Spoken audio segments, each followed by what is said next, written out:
នៅជុំវិញពិភពលោកមានករណីបាត់បង់ជីវិតជាច្រើនដែលរហូតមកដល់សប្តាហ៍ថ្ងៃនេះនៅតែមិនអាចកំណត់បានច្បាស់ថាតើអ្នកណាគឺជាអ្នកពាក់ព័ន្ធពិតប្រាកដករណីទាំងនេះបានបន្សល់ទុកនូវសំណួរជាច្រើនដែលមិនទាន់មានចម្លើយហើយធ្វើឲ្យមនុស្សជាច្រើនឆ្ងល់ថាទោះបីជាអាជ្ញាធរមានបច្ចេកវិទ្យានិងធនធានស៊ើបអង្កេតជាច្រើនក៏ដោយហេតុអ្វីបានជាករណីខ្លះនៅតែមិនអាចស្វែងរកការពិតបានរឿងរ៉ាវដែលខ្ញុំលើកមកនិយាយថ្ងៃនេះគឺជាករណីមួយនៅក្នុងចំណោមអាថ៌កំបាំងទាំងនោះហេតុការណ៍នេះបានកើតឡើងកាលពី12ឆ្នាំមុនប៉ុន្តែរហូតមកដល់សប្តាហ៍ថ្ងៃនេះនៅតែគ្មាននរណាម្នាក់អាចបកស្រាយអាថ៌កំបាំងជុំវិញការបាត់បង់ជីវិតនោះទេចង់ដឹងថាតើករណីនេះមានលក្ខណៈអាថ៌កំបាំងដូចម្តេចខ្លះតោះយើងនាំគ្នាទៅស្វែងយល់សាច់រឿងលម្អិតទាំងអស់គ្នា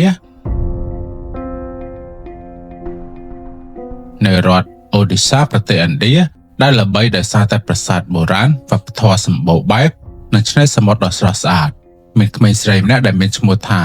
Bidusi Das កើតនៅក្នុងឆ្នាំ1989នាងគឺជាមនុស្សម្នាក់ដែលចូលចិត្តមើលទូរទស្សន៍ខ្លាំងណាស់នាងចំណាយពេលជាច្រើនទៅលើការទស្សនាភាពយន្តនិងកម្មវិធីទូរទស្សន៍នាងបានបង្កើតក្តីស្រមៃថាថ្ងៃណាមួយនាងនឹងក្លាយទៅជាតារាម៉ូដែលនិងតារាសម្ដែងភាពយន្តដោយសារតែក្តីស្រមៃនេះហើយនាងបានចូលរួមការប្រកួតម៉ូដែលជាច្រើននៅក្នុងសាលារៀនក្រោយមកបើទោះបីជានាងមានវ័យក្មេងក៏ដោយក៏នាងបានសម្រេចចិត្តចាកចេញពីផ្ទះដើម្បីដេញតាមក្តីស្រមៃរបស់នាងនៅក្នុងការកសាងឈ្មោះនៅក្នុងវិស័យភាពយន្តនៅភាគខាងត្បូងរបស់ប្រទេសឥណ្ឌានៅពេលនោះភាពយន្តភាគខាងត្បូងរបស់ប្រទេសឥណ្ឌាកំពុងទទួលបានការពេញនិយមយ៉ាងខ្លាំងទាំងក្នុងនិងក្រៅប្រទេសវាបានជំរុញឲ្យនាងផ្លាស់ទៅរស់នៅទីក្រុង Chennai រដ្ឋ Tamil Nadu ដែលជាមជ្ឈមណ្ឌលសំខាន់មួយនៃឧស្សាហកម្មភាពយន្តភាគខាងត្បូងនៅក្នុងទីក្រុងនោះស្ថិតនៅឆ្នេរសមុទ្រភាគអាគ្នេយ៍នៃប្រទេសឥណ្ឌានិងជាទីក្រុងទំនើបដែលរួមបញ្ចូលគ្នារវាងការអភិវឌ្ឍសម័យទំនើបនិងប្រពៃណីបន្ទាប់ពីផ្លាស់ទៅរស់នៅទីនោះនាងបានចូលរួមប្រកួតសម្រស់ស្ទើរតែគ្រប់កម្មវិធីដែលនាងអាចមានឱកាសចូលរួមបានដោយសារតែការខិតខំប្រឹងប្រែងនិងការតស៊ូរបស់នាងទទួលបានចំណាត់ថ្នាក់លេខ3 Second Round Up ក្នុងការប្រកួតសម្រស់មួយហើយក៏ទទួលបានជាកិត្តិនាមជា Miss Chennai Second Round Up ផងដែរអ្វីដែលគួរឲ្យភ្ញាក់ផ្អើលនោះគឺនៅក្នុងការប្រកួតនោះនាងមានអាយុត្រឹមតែ17ឆ្នាំតែប៉ុណ្ណោះការបង្ហាញខ្លួននៅលើឆាកប្រកួតបានធ្វើឲ្យមនុស្សជាច្រើនកាន់តែស្គាល់នាងហើយអ្នកផលិតភាពយន្តមួយចំនួនក៏ចាប់អារម្មណ៍ក៏សម្គាល់អំពីសមត្ថភាពរបស់នាងផងដែរជាលទ្ធផលនាងបានទទួលឱកាសសម្ដែងក្នុងការផ្សាយពាណិជ្ជកម្មមួយចំនួនប៉ុន្តែឱកាសដ៏សំខាន់ពិតប្រាកដរបស់នាងបានមកដល់នៅក្នុងឆ្នាំ2006នៅពេលដែលភាពយន្តបែបអាក់សិននិងអាថ៌កំបាំងជាភាសាតាមីលដែលមានចំណងជើងថា Vitayadu Vilayadu បានចាក់បញ្ចាំងភាពយន្តនេះមានការចូលរួមសម្ដែងដោយកំពូលតារាឥណ្ឌា Kamal Haasan និងតារាសម្ដែងល្បី Jyotika នៅពេលនោះនាងក៏បានទទួលឱកាសសម្ដែងរួមគ្នាជាមួយនឹងពួកគេផងដែរហើយនាងក៏បានដើរតួនាទីសំខាន់មួយនៅក្នុងរឿងនោះដោយសារតែភាពយន្តនេះទទួលបានការជោគជ័យយ៉ាងខ្លាំងនៅក្នុង box office នៃប្រទេសឥណ្ឌាជាពិសេសដោយសារតែប្រជាប្រិយភាពរបស់ Kamal Haasan ឈ្មោះរបស់នាងក៏ចាប់ផ្ដើមទទួលបានការចាប់អារម្មណ៍ពីសាធារណជនបន្ទាប់មកនាងក៏ទទួលបានឱកាសការងារថ្មីៗជាបន្តបន្ទាប់ដែលធ្វើឲ្យអាជីពសិល្បៈរបស់នាងចាប់ផ្ដើមរីកចម្រើនទោះបីជានាងចាប់ផ្ដើមមានមនុស្សស្គាល់កាន់តែច្រើនក៏ដោយក៏នាងនៅតែមិនទាន់ទទួលបានឱកាសសម្ដែងក្នុងគម្រោងធំៗនោះទេដូច្នេះដើម្បីបន្តអាជីពនិងជីវភាពរស់នៅនាងបានទទួលការងារតូចៗជាបន្តបន្ទាប់នៅក្នុងកំឡុងពេលនោះនាងក៏បានស្គាល់បុរសម្នាក់ដែលមានឈ្មោះថា Khadabat ដែលជាវិស្វករផ្នែក software សម្រាប់នាងគាត់គឺជាមនុស្សដែលខុសប្លែកពីអ្នកដែលនាងធ្លាប់ស្គាល់ពីមុនមកតាំងពីជួបគ្នាលើកដំបូង Khada បានធ្វើឲ្យនាងមានអារម្មណ៍កក់ក្ដៅនិងអាចនិយាយគ្នាបានយ៉ាងល្អជាមួយនឹងពេលវេលាដែលពួកគេបានចំណាយជាមួយគ្នានាងក៏ចាប់ផ្ដើមមានអារម្មណ៍ថាពួកគេមានភាពស៊ីសង្វាក់គ្នាយ៉ាងពិសេសបន្ទាប់មកពួកគេក៏បានចេញទៅផឹកកាហ្វេមើលកុននិងចំណាយពេលជាមួយគ្នាកាន់តែញឹកញាប់ជាងមុនពួកគេក៏កាន់តែជឿថាប្រហែលជាវាសនាបាននាំឲ្យពួកគេជួបគ្នានៅទីបំផុតអ្នកទាំងពីរក៏បានសម្រេចចិត្តរៀបការជាមួយគ្នាប៉ុន្តែការសម្រេចចិត្តនេះមិនបានទទួលការយល់ព្រមពីក្រុមគ្រួសារទាំងសងខាងឡើយដោយសារតែពួកគេមានភាពខុសគ្នាទាំងវណ្ណៈភាសាហើយនិងវប្បធម៌ហេតុផលទាំងនេះបានធ្វើឲ្យក្រុមគ្រួសាររបស់ពួកគេបដិសេធមិនគាំទ្រចំពោះទំនាក់ទំនងរបស់ពួកគេ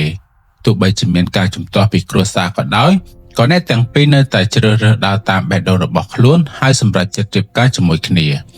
បន្ទាប់ពីរៀបការគ្រួសារទាំងសងខាងមានការភ្ញាក់ផ្អើលយ៉ាងខ្លាំង ហើយមិនទទួលស្វាគមន៍អ្នកទាំងពីរឲ្យត្រឡប់ទៅរស់នៅជាមួយនឹងក្រុមគ្រួសារវិញទេដោយសារតែគ្មានជម្រើសផ្សេងពួកគេក៏បានផ្លាស់ទៅរស់នៅទីក្រុងឆេនដៃនិងជួលអាផាតមិនមួយសម្រាប់រស់នៅជាមួយគ្នាលើសពីនេះទៅទៀតទំនាក់ទំនងរវាងអ្នកទាំងពីរហើយនិងគ្រួសាររបស់ពួកគេក៏ត្រូវផ្អាកស្ទើរតែទាំងស្រុងមិនយូរប៉ុន្មានបន្ទាប់ពីរៀបការរួចនាងក៏បានប្រាប់ស្វាមីរបស់នាងថានាងចង់ចាកចេញពីឆេនដៃហើយផ្លាស់ទៅទីក្រុងប៊ុំបៃដែលជាមជ្ឈមណ្ឌលដ៏ធំបំផុតសម្រាប់ឧស្សាហកម្មភាពយន្តឥណ្ឌាដើម្បីស្វែងរកឱកាសការងារកាន់តែល្អបើទោះបីជាខាដាមានការងារល្អហើយនឹងមានប្រាក់ចំណូលមានស្ថិរភាពនៅឆេនដៃក៏ដោយក៏គាត់នៅតែសម្រេចចិត្តគាំទ្រក្តីស្រមៃរបស់ប្រពន្ធរបស់គាត់ហើយក៏បានយល់ព្រមផ្លាស់ទីទៅប៊ុំបៃជាមួយនាងមិនយូរប៉ុន្មានអ្នកទាំងពីរក៏បានផ្លាស់ទៅរស់នៅទីក្រុងប៊ុំបៃដោយជួលអាផាតមិនមួយនៅក្នុងតំបន់អាន់ឌីរីដែលជាតំបន់ភាគខាងលិចនៃទីក្រុងខាដាបានស្នើឲ្យក្រុមហ៊ុនរបស់គាត់ផ្ទេរគាត់ទៅការិយាល័យនៅប៊ុំបៃខណៈពេលដែលប៊ីដូស៊ីចាប់ផ្ដើមស្វែងរកឱកាសការងារថ្មីៗនៅទីនោះដំបូងជីវិតពួកគេនៅប៊ុំបៃហាក់ដូចជាដំណើរការទៅបានយ៉ាងរលូនអ្វីៗមើលទៅស្ថិតនៅក្នុងសភាពល្អហើយពួកគេកំពុងតែសាងសង់អនាគតថ្មីជាមួយគ្នាប៉ុន្តែពួកគេមិនបានដឹងថានៅថ្ងៃទី22ខែតុលាឆ្នាំ2012នឹងក្លាយទៅជាថ្ងៃដែលផ្លាស់ប្ដូរជីវិតរបស់ពួកគេជារៀងរហូតនោះទេនៅព្រឹកនោះជាទម្លាប់រាល់ថ្ងៃរបស់ខាដាក៏បានចេញទៅធ្វើការប្រហែលជាម៉ោង 7:50 នាទីព្រឹកពេលវេលានេះត្រូវបានបញ្ជាក់តាមរយៈកាមេរ៉ាសុវត្ថិភាព CCTV ហើយក៏មានការកត់ត្រានៅក្នុងឯកសារស៊ើបអង្កេតនិងឯកសាររបស់តុលាការផងដែរមុនពេលចេញទៅធ្វើការគាត់ក៏បានលាភរិយារបស់គាត់ដូចជាធម្មតាបន្ទាប់ពីចេញទៅប៊ីដូស៊ីក៏បានបិទទ្វារអាផាតមិនពីខាងក្នុងដោយទម្លាប់រាល់ថ្ងៃជាទម្លាប់របស់ខាដាបន្ទាប់ពីគាត់ទៅដល់ការិយាល័យគាត់តែងតែទូរស័ព្ទទៅភរិយារបស់គាត់ជាប់ជានិច្ចហើយនៅថ្ងៃនោះនៅពេលដែលគាត់ទៅដល់កន្លែងធ្វើការនៅប្រហែលជាម៉ោង 8:30 នាទីព្រឹកគាត់ក៏បានទូរស័ព្ទទៅនាងប៉ុន្តែលើកនេះនាងមិនបានលើកទូរស័ព្ទនោះទេដំបូងគាត់គិតថាប្រហែលជានាងកំពុងតែនៅក្នុងបន្ទប់ទឹកឬកំពុងរវល់ធ្វើអ្វីមួយទើបមិនបានចាប់អារម្មណ៍ទៅលើសំឡេងទូរស័ព្ទបន្ទាប់ពីរងចាំមួយសន្ទុះគាត់ក៏បានទូរស័ព្ទទៅនាងម្ដងទៀតប៉ុន្តែលទ្ធផលនៅតែដដែលគឺគ្មានអ្នកទទួលរឿងបែបនេះមិនធ្លាប់កើតមានពីមុនមកនោះទេជាធម្មតានាងតែងតែទទួលទូរស័ព្ទរបស់គាត់ឬទូរស័ព្ទត្រឡប់មកវិញបន្ទាប់ពីការខកខានការហៅទូរស័ព្ទលុះដល់ពេលថ្ងៃត្រង់គាត់ក៏បានព្យាយាមតាក់ទងទៅកាន់នាងម្ដងទៀតប៉ុន្តែនៅតែមិនមានការឆ្លើយតបនៅពេលនោះក្តីបារម្ភរបស់គាត់ក៏កាន់តែខ្លាំងឡើងប៉ុន្តែដោយសារតែជាប់ភារកិច្ចការងារគាត់មិនអាចចាកចេញពីការិយាល័យភ្លាមៗដើម្បីត្រឡប់ទៅផ្ទះបាននោះទេហើយនៅពេលនោះគាត់ក៏បានគិតថាតើគួរធ្វើអ្វីបន្តទៀតក្រោយមកគាត់ក៏បានសម្រេចទូរស័ព្ទទៅកាន់ឪពុករបស់នាង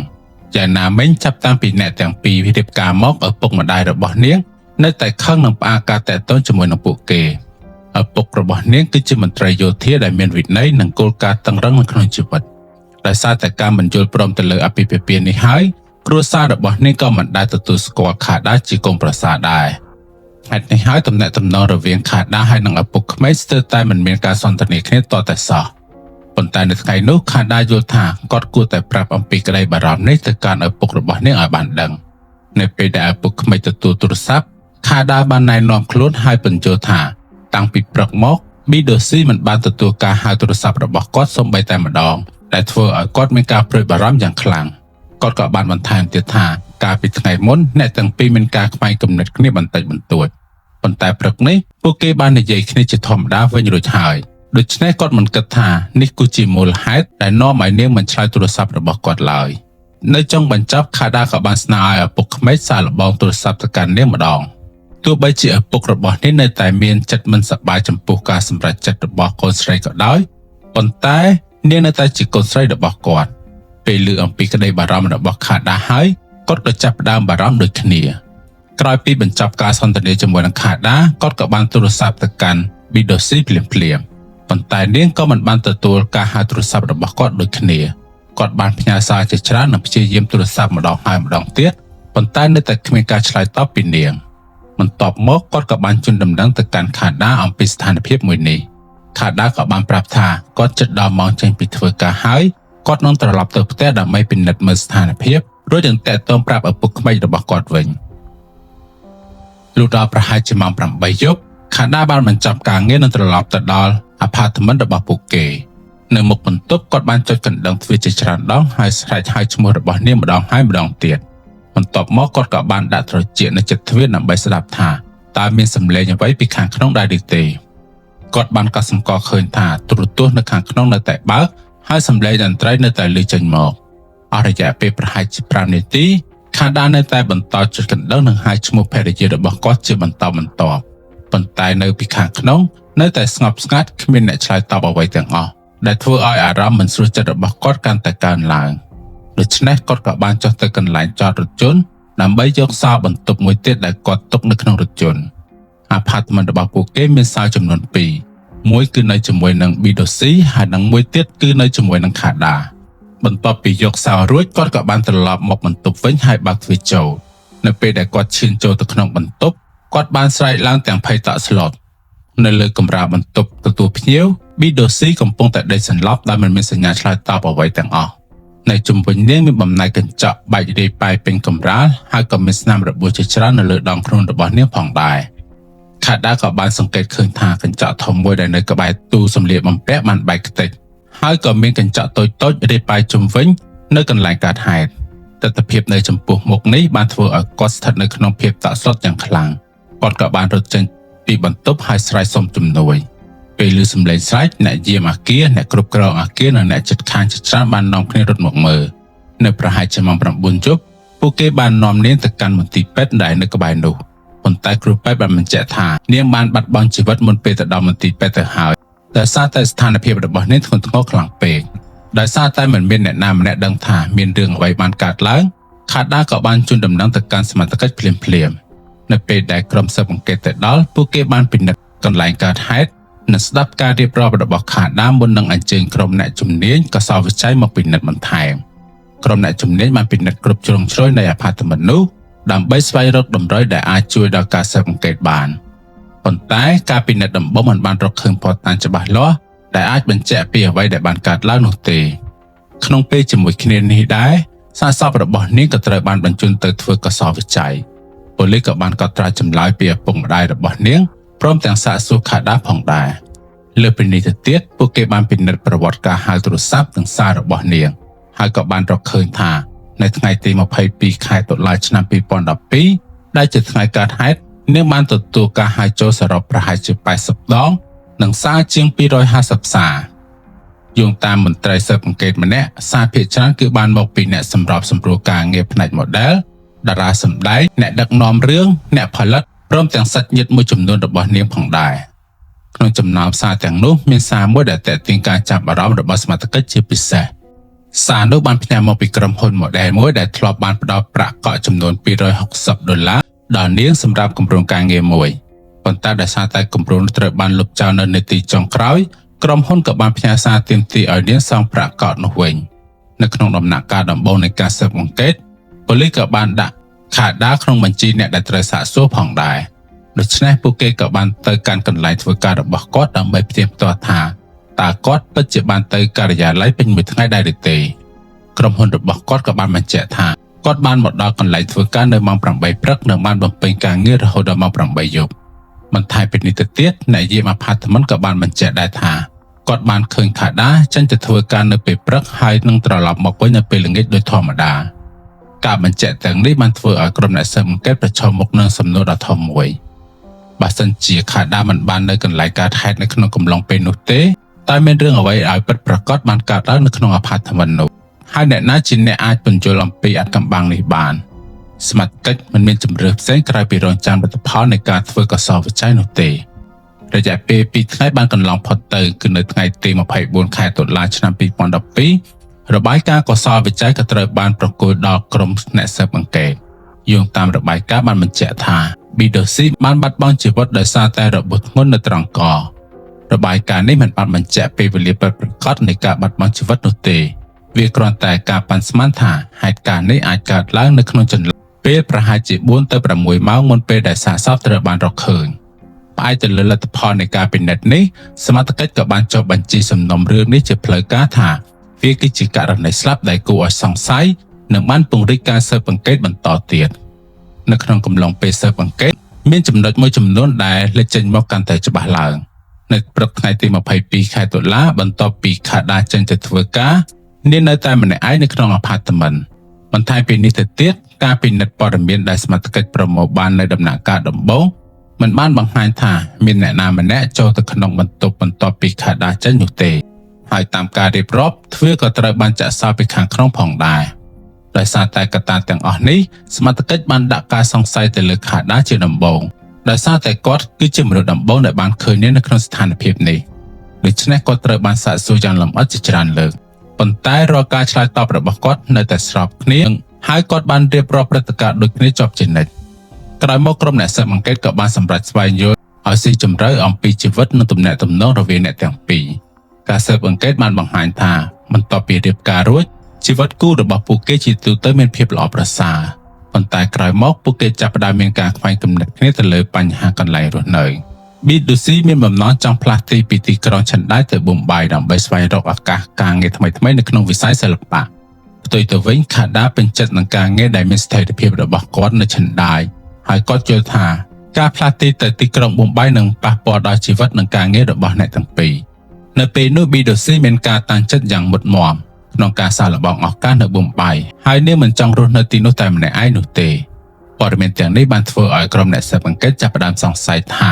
ប្រហែលជាមានការខ្វែងគំនិតគ្នារវាងអ្នកទាំងពីរហើយវាអាចជាចំណុចដែលគួរឲ្យស៊ើបអង្កេតបន្ថែម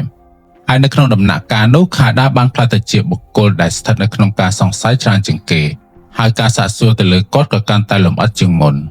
នៅក្នុងកំឡុងពេលសាកសួរខាដាបានប្រាប់ថាបន្ទាប់ពីរៀបការរួចអ្នកទាំងពីររស់នៅជាមួយគ្នាបានយ៉ាងល្អប៉ុន្តែក្រោយមកនាងបានសម្រេចចិត្តចង់ផ្លាស់ទីទៅរស់នៅប៊ុំបៃដើម្បីស្វែងរកឱកាសការងារថ្មីចំណែកឯគាត់កំពុងតែមានការងារល្អជាវិស្វករ software នៅឯក្រុមហ៊ុនដ៏ល្បីមួយនៅទីក្រុងឆិនដៃ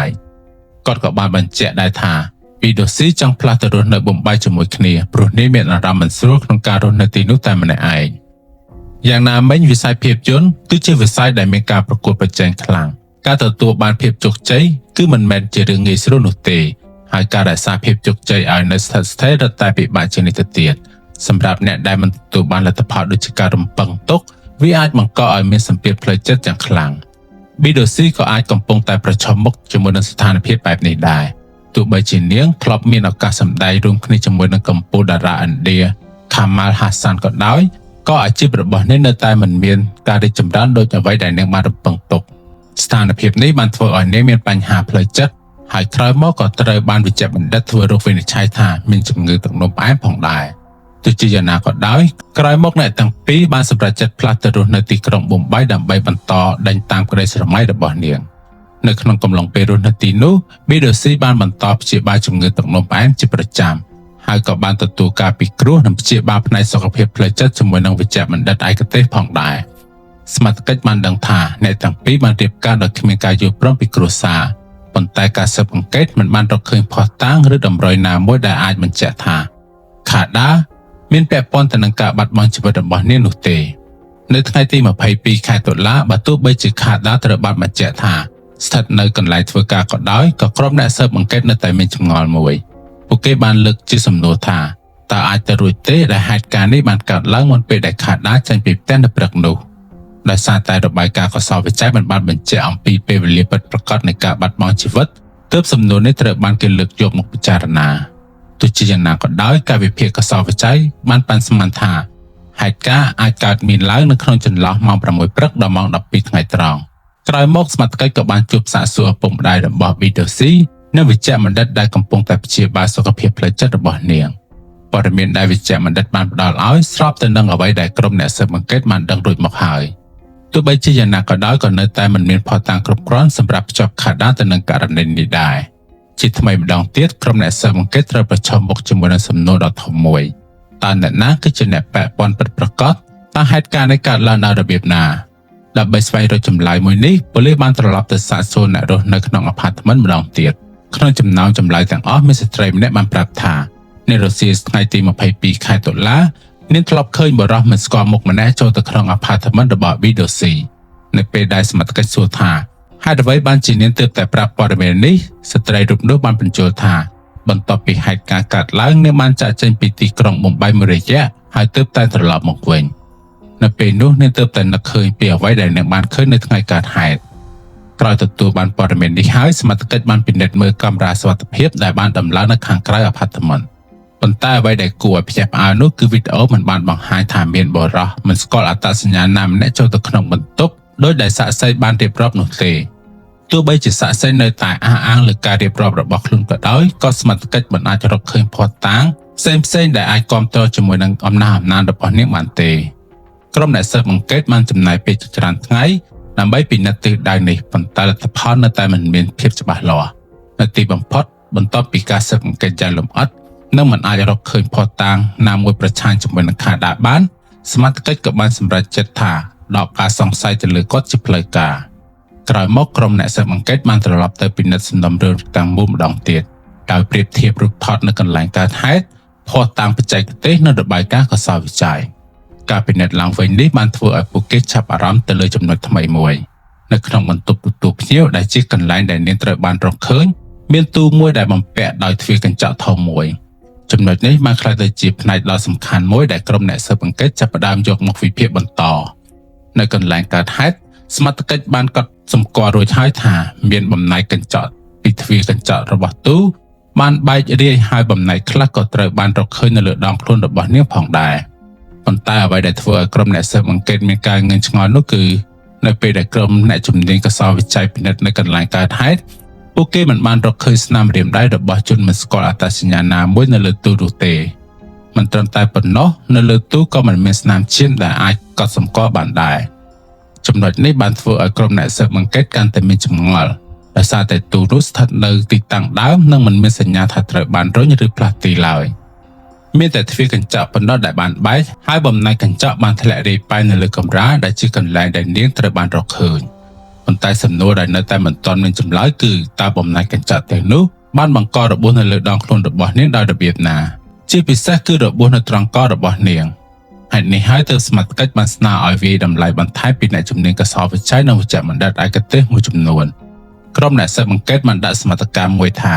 ដោយសារតែនាងមានជំងឺទឹកនោមផ្អែមនិងកំពុងតែទទួលការព្យាបាលផ្នែកសុខភាពផ្លូវចិត្តស្ថានភាពសុខភាពរបស់នាងអាចមានការប្រែប្រួលនៅពេលខ្លះខាដាក៏ធ្លាប់បានប្រាប់សមត្ថកិច្ចថាមានពេលខ្លះនាងធ្លាប់មានការវិលមុខឬដួលសន្លប់ផងដែរផ្អែកទៅលើព័ត៌មានទាំងអស់នេះប៉ូលីសបានសន្និដ្ឋានថាប្រហែលជាពេលនាងនៅផ្ទះម្នាក់ឯងនាងបានដើរទៅរកទូដើម្បីយករបស់របរមួយប៉ុន្តែស្រាប់តែមានអាការៈវិលមុខហើយដួលប៉ះទៅនឹងទ្វារកញ្ចក់នោះការប៉ះទង្គិចនោះអាចធ្វើឲ្យទ្វារកញ្ចក់បែកហើយបំណែកកញ្ចក់ធ្លាក់ចុះមកបង្ករបួសនៅលើដងខ្លួនរបស់នាងប៉ុន្តែក្រុមអ្នកជំនាញកសោវិច័យមិនយល់ស្របទៅនឹងការសន្និដ្ឋាននេះទេតាមការវិភាគផ្នែកវិទ្យាសាស្ត្ររបួសដែលនៅលើរាងកាយរបស់នាងមិនស្របទៅនឹងស្ថានភាពដែលបណ្ដាលមកពីការដួលប៉ះកញ្ចក់ដោយចៃដន្យនោះទេវិជ្ជបណ្ឌិតម្នាក់បានបញ្ជាក់ថារបួសធ្ងន់នៅត្រង់កបង្ហាញថាមានកម្លាំងខ្លាំងបង្កឡើងប្រសិនបើគ្រាន់តែជាបណ្ដាញកញ្ចក់ធ្លាក់មកលើរាងកាយតាមធម្មតា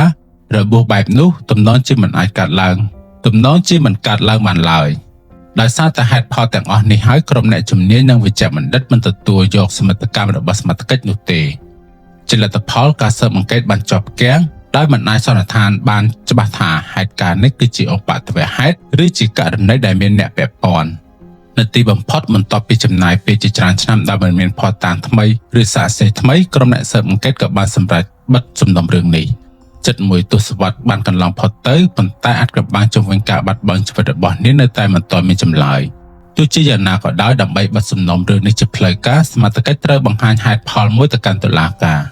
ក្រុមប៉ូលីសទីក្រុងប៊ុំបែបានលើកយកសមត្ថកម្មដើមរបស់ខ្លួនដោយអះអាងថាការបាត់បង់ជីវិតរបស់នាងគឺជាឧបទ្ទវហេតុប៉ុន្តែគ្រួសាររបស់នាងនៅតែមិនទទួលយកការសន្និដ្ឋាននេះឡើយគិតត្រឹមខែតុលាឆ្នាំ2024មានរយៈពេល12ឆ្នាំចាប់តាំងពីហេតុការណ៍បានកើតឡើងប៉ុន្តែការពិតនៅពីក្រោយការបាត់បង់ជីវិតរបស់នាងនៅតែជាអាថ៌កំបាំងប៉ូលីសទីក្រុងប៊ុំបែបានបញ្ជាក់ថាប្រសិនបើនៅថ្ងៃណាមួយមានភស្តុតាងថ្មីឬព័ត៌មានថ្មីដែលអាចជួយដល់ការស៊ើបអង្កេតពួកគេនឹងបើកសំណុំរឿងនេះឡើងវិញសម្រាប់ពេលនេះឪពុកម្ដាយរបស់នាងបានរស់នៅជាមួយនឹងការឈឺចាប់នៃការបាត់បង់កូនស្រីអស់រយៈពេលជាង12ឆ្នាំមកហើយរហូតមកដល់សប្តាហ៍ថ្ងៃនេះករណីរបស់នាងនៅតែត្រូវបានគេចាត់ទុកថាជាអាថ៌កំបាំងមួយដែលមិនទាន់មានចម្លើយករណីនេះបានបង្រៀនយើងថាជីវិតអាចផ្លាស់ប្ដូរក្នុងពេលតែមួយហើយការពិតមិនមែនតែងតែអាចបង្ហាញខ្លួនភ្លាមៗនោះទេមិនថាហេតុការណ៍នេះគឺជាឧបទ្ទវហេតុឬមានអ្នកពាក់ព័ន្ធក៏ដោយ វាបានរំលឹកឲ្យយើងយកចិត្តទុកដាក់ចំពោះសុខភាពផ្លូវកាយនិងសុខភាពផ្លូវចិត្តរបស់យើងនិងអ្នកជិតខាងប្រសិនបើអ្នកឬនរណាម្នាក់កំពុងតែប្រឈមមុខជាមួយនឹងបញ្ហាសម្ពាធក្នុងជីវិតកុំស្ទាក់ស្ទើរក្នុងការស្វែងរកជំនួយពីក្រុមគ្រួសារមិត្តភ័ក្តិឬអ្នកជំនាញហើយនៅពេលដែលមានហេតុការណ៍ណាមួយកើតឡើងយើងគួរតែគោរពការស៊ើបអង្កេតនិងផ្អែកទៅលើភស្តុតាងមិនគួរប្រញាប់សន្និដ្ឋានឬចោទប្រកាន់អ្នកណាម្នាក់ដោយគ្មានមូលដ្ឋានឡើយពេលខ្លះការពិតអាចយឺតប៉ុន្តែការស្វែងរកការពិតគឺជាវិធីដ៏ល្អបំផុតក្នុងការផ្ដល់យុត្តិធម៌ដល់អ្នកដែលបានបាត់បង់ជីវិតហើយករណីសម្រាប់ថ្ងៃនេះក៏បានមកដល់ទីបញ្ចប់ដែរតើអ្នកទាំងអស់គ្នាយល់ឃើញដូចម្តេចដែរចំពោះករណីមួយនេះសូមជួយបញ្ចេញមតិយោបល់អ្នកទាំងអស់គ្នានៅក្នុង comment ខាងក្រោមមកខ្ញុំបាទបានដឹងផងហើយបើសិនជាមានកំហុសឆ្គងត្រង់ចំណុចណាមួយក៏សូមជួយខន្តីអភ័យទោសមួយវិញទៀតកុំភ្លេចជួយ like subscribe channel របស់ខ្ញុំផងដើម្បីឲ្យខ្ញុំនឹងមានទឹកចិត្តបន្តផលិតវីដេអូជាអ្នកទាំងអស់គ្នាបន្ថែមទៀតបាទសូមអរគុណហើយយើងនឹងជួបគ្នានៅក្នុងវីដេអូក្រោយ